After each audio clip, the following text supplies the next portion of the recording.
오늘 우리에게 주시는 하나님의 말씀은 시편 69편 22절에서 36절까지의 말씀입니다. 함께 봉독하겠습니다. 그들의 눈이 어두워 보지 못하게 하시며 그들의 허리가 항상 떨리게 하소서. 주의 분노를 그들의 위에 부으시며 주의 맹렬하신 노가 그들에게 미치게 하소서. 그들의 거처가 황폐하게 하시며 그들의 장막에 사는 자가 없게 하소서.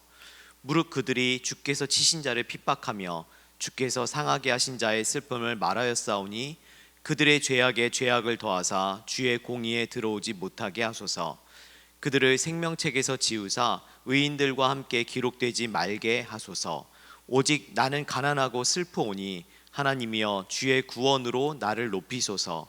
내가 노래로 하나님의 이름을 찬송하며 감사함으로 하나님을 위대하시다 하리니 이것이 소 곧 뿔과 굽이 있는 황소를 드림보다 여호와를 더욱 기쁘시게 함이 될 것이라.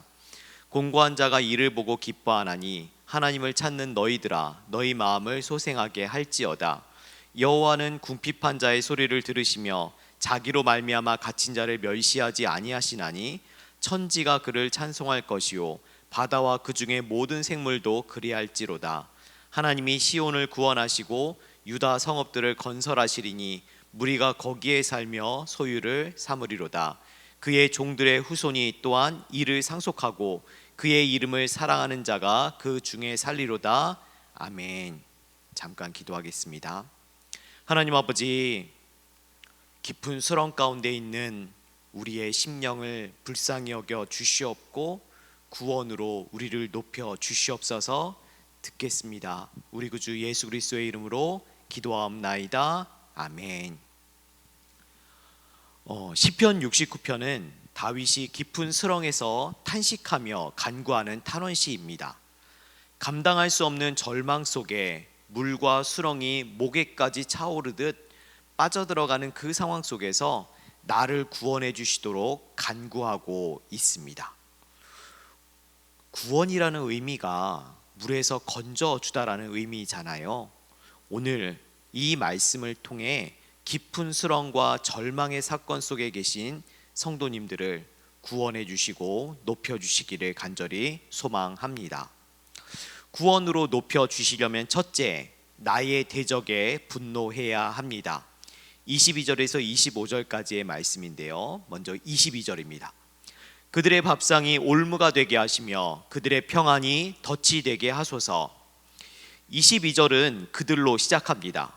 그들은 바로 다윗을 수렁에 빠뜨리고 오늘 본문의 앞절인 어제 말씀이죠. 21절에 쓸개와 초로 먹고 마시게 합니다. 쓸개는 그 시대 속에서 표현할 수 있는 가장 쓴맛을 의미합니다. 또 초도 도저히 마실 수 없는 음료이죠. 먹지도 마시지도 못할 고통을 그들이 주었다는 것입니다. 그런데 정작 그들은 평안히 밥상을 펼쳐놓고 형통합니다. 다윗은 그들을 저주합니다. 그들의 밥상이 올무가 되고 평안이 덫이 되게 하소서. 평안한 줄로만 여겼던 그곳이 순식간에 사로잡히는 함정이 되게 해달라고 간구합니다. 이어지는 23절에 그들의 눈이 어두워지고 그들의 힘의 원천인 허리가 힘을 못 쓰게 해달라고 합니다. 24절에는 화를 내주세요가 아니라 화를 부어 달라고 합니다. 마치 코와 입에서 분노가 쏟아져 불을 뿜듯 맹렬한 노로 그들에게 미치게 해달라고 간구합니다. 그리고 25절에 그들의 평안한 거처, 큰 성벽, 요새 같은 그들의 거처가 황폐하게 되고 그들의 장막에 사는 자가 없게 해달라고 합니다. 어떻게 이런 저주의 말씀이 다윗의 입에서 쏟아져 나올까요? 저는 모태 신앙입니다. 어릴 적부터 성경을 접하다 보니 미워하는 것은 곧 살인하는 것이다라고 말씀을 배웠습니다. 그래서 아무리 미운 사람이 있어도 입으로 미워한다고 말하지 않았어요. 난 그 사람을 안 좋아해, 그 사람을 싫어할 뿐 미워하진 않아 라고 했습니다. 왜냐하면 지옥 가기 싫으니까요. 완전 바리새인이죠. 네. 그런데 다윗은 오늘 그 원수들을 향하여서 길게 이 22절에서 25절까지 저주를 쏟아냅니다. 저주하면 안 돼가 아니라 그 저주가 성경에 기록되어 있잖아요. 하나님께서 이 저주를 인정해 주시는 것 같습니다. 이렇게 저주하는 게 맞다, 저주해라 라고 하시는 게 아니라 이 마음을 하나님께 쏟아내라고 하시는 것 같습니다. 하나님께 쏟아내고 목장에 쏟아내고 그 원수를, 그 저주를 내가 아니라 하나님께 맡기는 것입니다. 내 안에 묻어두고 쌓아두고 병들어가는 것이 아니라 하나님께 이 상한 마음을 맡기고 나의 모든 짐을 주님께 맡겨드리는 것입니다. 진짜 대적은 그들에게 있는 것이 아니라 내 기도를 들으시는 하나님 앞에 그 감정을 쏟아내지 못하고 나 홀로 그 모든 짐을 짊어지고 깊은 수렁에 빠뜨리고 있는 내 안에 또 다른 대적이 있습니다. 나를 고통스럽게 한 그 사람이 아니라 그 고통의 시간들 속에서 헤어나지 못하도록 붙들고 있는 내 안에 대적이 있다는 것입니다. 제 인생에도 가장 깊은 수렁이라고 하면 아내의 암이 발견된 순간이었습니다. 2018년도 말 아내에게 암이 발견되었습니다. 다른 생각할 겨를도 없이 항암을 바로 시작해야 되었고 제 모든 삶은 달라지게 되었습니다. 암은 온 가족이 함께 해야만 이겨낼 수 있는 병이라고 합니다. 아내는 그런데 가족들 없이 홀로 그 시간들을 이겨내야만 했고, 저는 교회 사역을 하며 어린 자녀들을 챙기며 집안 살림도 하며 틈틈이 아내를 찾아가고 울고 있는 그 아내, 너무 홀로 힘들어하고 있는 그 아내를 그냥 묵묵히 지켜만 볼 수밖에 없었습니다. 또한 할아버지 할머니 댁에 보낸 막내 아들은 점점 마음이 병들어가고 자폐 증상도 보이게 되었습니다. 그런데 저도 몸도 마음도 지쳐갔고요.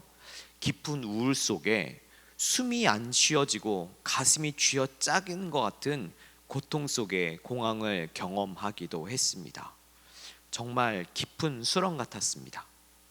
이제 내 머리끝까지 잠겨 깊은 수렁 속에 죽을 일밖에 남지 않은 것 같았습니다. 그때 제 결론은 하나님께서 나를 더 이상 기뻐하지 않으시는구나.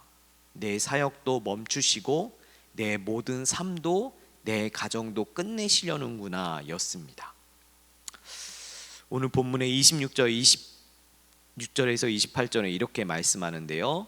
무릇 그들이 주께서 치신 자를 핍박하며 주께서 상하게 하신 자의 슬픔을 말하였사오니 그들의 죄악에 죄악을 더하사 주의 공의에 들어오지 못하게 하소서.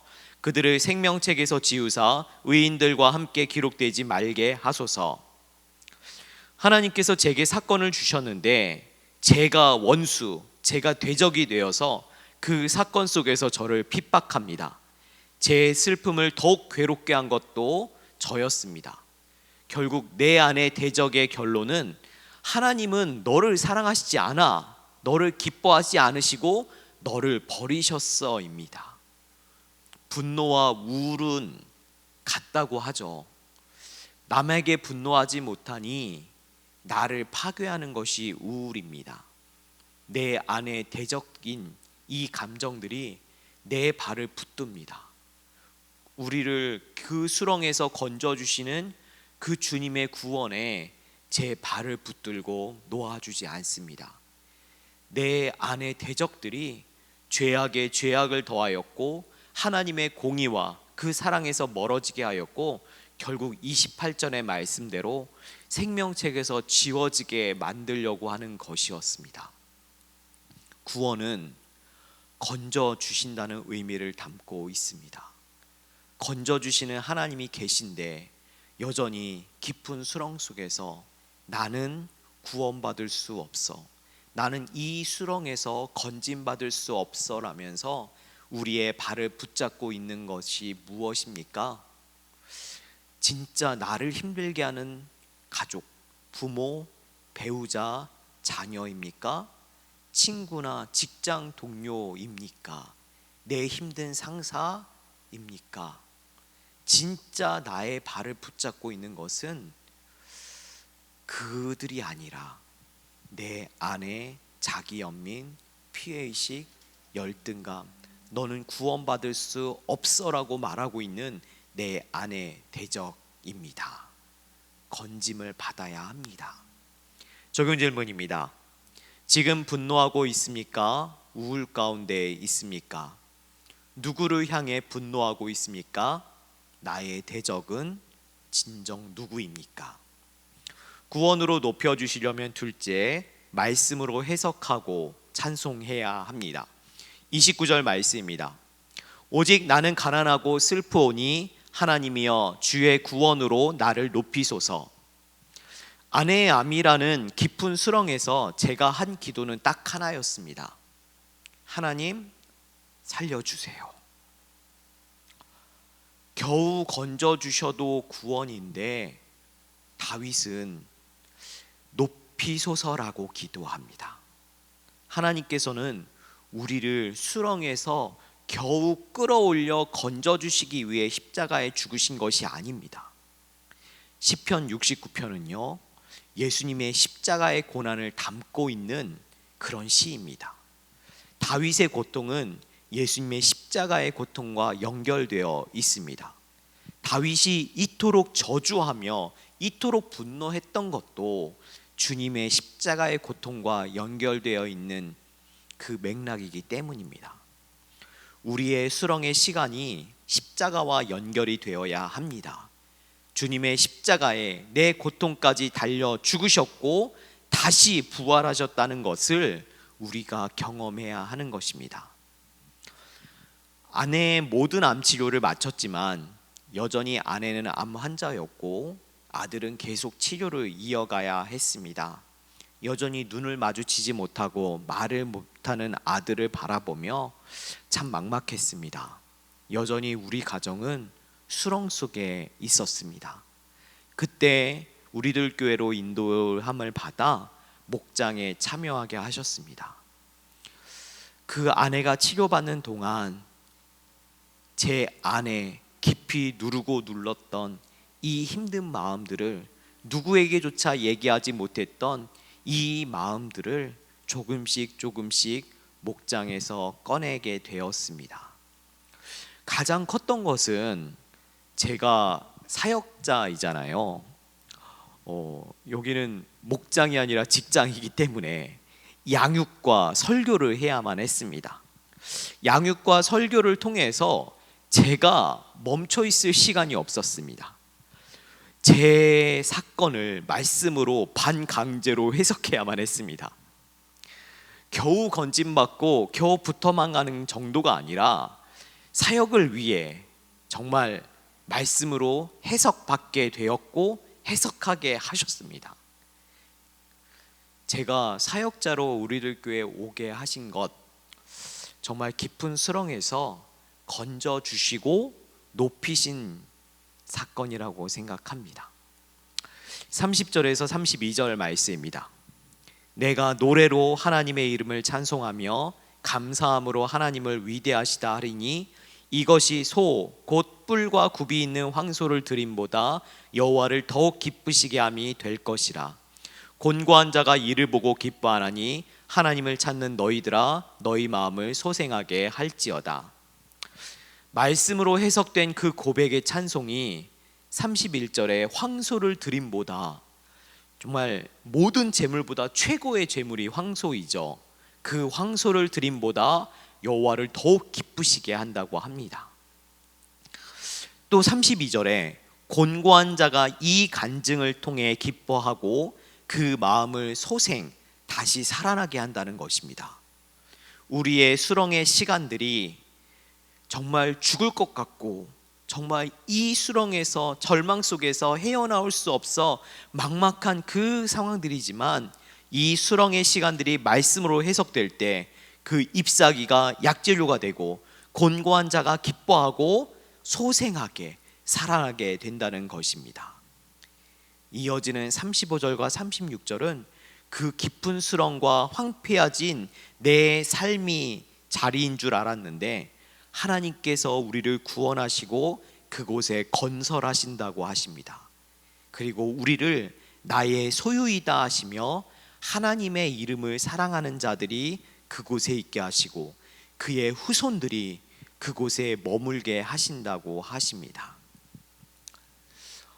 지난 팔복산 기도회 때 가장 은혜가 받았던 그 말씀이 있었습니다. 목사님께서 고난의 시간을 통해 인생이 황홀해진다라고 하셨습니다.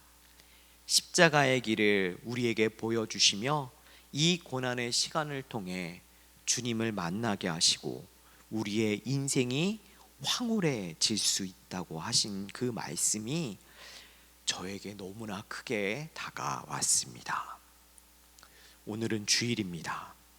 오늘 말씀을 통해 수렁 가운데, 깊은 수렁 가운데 계신 성도님들이 계시다면 말씀을 통해 구원받으시고 하나님의 높여주심을 경험하실 수 있기를 간절히 소망합니다. 오늘 하루 말씀을 통하여 그 고난의 시간들이 인생의 황홀해짐으로 고백되어지기를 간절히 소망합니다. 적용 질문입니다. 지금 내 입술이 가득한 것은 무엇입니까? 한숨입니까? 거친 말들입니까? 감사와 찬송입니까? 여전히 나를 고통스럽게 하는 해석되지 않은 사건은 무엇입니까? 함께 기도하도록 하겠습니다. 하나님 아버지, 깊은 수렁 속에서 하나님이 나를 버리셨다며 하나님을 원망하고 남을 탓하며 정작 내 안의 대적들을 보지 못했던 정말 너무나 어리석은 제 모습을 보게 하여 주시니 정말 감사합니다. 진짜 대적은 나를 건지시는 그 구원을 가로막는 제 안의 자기 연민과 피해의식, 열등감이었습니다. 주님, 내 안의 대적들에서 벗어나게 하여 주시옵고 정말 십자가의 주님 앞에 회개하며 이제는 부활의 주님과 함께 구원으로 높임을 받게 하여 주시옵소서. 깨어지고 무너진 가정들을 주님 불쌍히 여겨 주시옵고 갈등이 있고 자녀들이 방황하고 건강의 문제와 앞이 보이지 않는 경제적인 환난 가운데 고통 가운데 있는 성도들을 주님 불쌍히 여겨 주시사 그 깊은 수렁에서 건져 주시고 높여 주셔서 주님을 만나게 하여 주시옵소서. 그 잎사귀가 약재료가 되게 하여 주시옵고 그 고백과 그 찬송이 황소를 드림보다 주님을 더욱 기쁘게 하는 귀한 생명의 약재료가 되게 하여 주시옵소서. 깊은 수렁 속에 있는 그 한 사람이 목장 공동체를 통해 건짐을 받게 하여 주시옵고 구속사의 말씀으로 살아나게 하여 주시옵소서. 늘 그 한 사람을 위해 구원의 애통으로 말씀을 전해주시는 담임 목사님, 오늘 주일 말씀 가운데 기름 부어 주시옵고 영육의 강건함으로 붙들어 주시옵소서. 다음 세대들이 주님을 인격적으로 만나 진정한 예배자로 세움받게 하여 주시옵소서. 준비하고 진행되는 모든 국내와 해외 TT 가운데 함께하여 주시사 구속사의 말씀이 강에서 바다로 흘러 넘치게 하여 주시옵소서. 주님, 혼란 가운데 있는 전 세계와 이 나라를 불쌍히 여겨 주시옵소서. 모든 전쟁이 그치게 하여 주시옵고 평화가 찾아오게 하여 주시옵소서. 혼란 가운데 있는 이 나라를 불쌍히 여겨 주시옵고 정말 하나님의 그 말씀 앞에 정말 세상의 잘못된 가치관들이 무너지고 오직 하나님의 말씀의 가치관이 바로 서게 하여 주시옵고 모든 사람들이 그 말씀 앞에 회개하며 정말 하나님의 생명의 법이 이 땅 가운데 제정되게 하여 주시옵소서. 전 세계에서 복음을 전하시는 선교사님들의 가정과 사역을 안전하게 지켜 주시옵고 저 북한 땅에 정말 지하교회에서 예배하는 모든 성도들이 오늘의 예배 가운데 주님의 위로하심으로 정말 구원의 은혜를 경험하게 하여 주시옵고 그 땅에 복음의 문이 열리게 하여 주시옵소서. 거룩한 주일 예배로 나온 모든 성도들이 주님의 구원을 경험하는 오늘 하루가 되게 하여 주시옵소서. 우리 구주 예수 그리스도의 이름으로 기도합나이다. 아멘.